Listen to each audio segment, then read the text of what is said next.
இவங்க திமுகவுக்கு சாதகமான நிலைப்பாட்டை எடுத்திருக்கக்கூடிய திமுகவுடைய சுற்றுப்புற சூழல் அணியாகவே கிட்டத்தட்ட செயல்படக்கூடிய திமுக அரசுக்கு ஆலோசகர்களாக இருக்கக்கூடிய அந்த இவங்க ஒரு அமைப்பு இருக்கு இல்லையா, பூ உலகின் நண்பர்கள், அவங்க எல்லாமே இதை எதிர்க்கிறாங்க.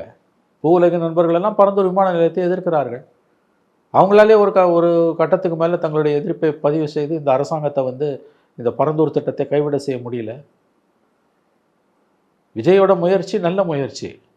ஆனால் அங்கே போய் பார்த்த பிறகு என்ன நடக்க போகுது, என்ன நமக்கு அது ஒன்றும் புரியல.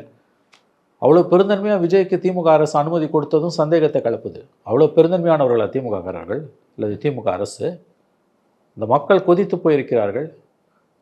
முப்போகம் விளையக்கூடிய நிலம், 32 ஏரிகள் நீங்கள் சொன்ன மாதிரி.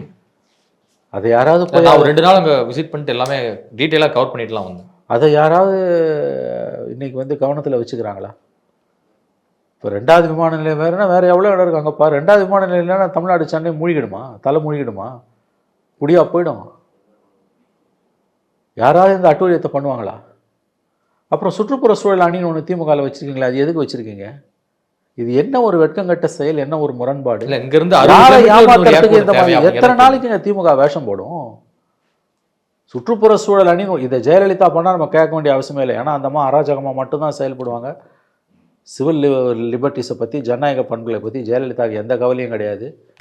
தான் தோன்றித்தனமாக தான் எல்லாவற்றையும் செய்வார். தனக்கு நினைத்ததெல்லாம் அவர் செய்வார். விதத்தில் அது மேலே அந்த அம்மா எதிர்கொள்வது சுலபம். ஏன்னா அவங்க நேரடியான எதிரி.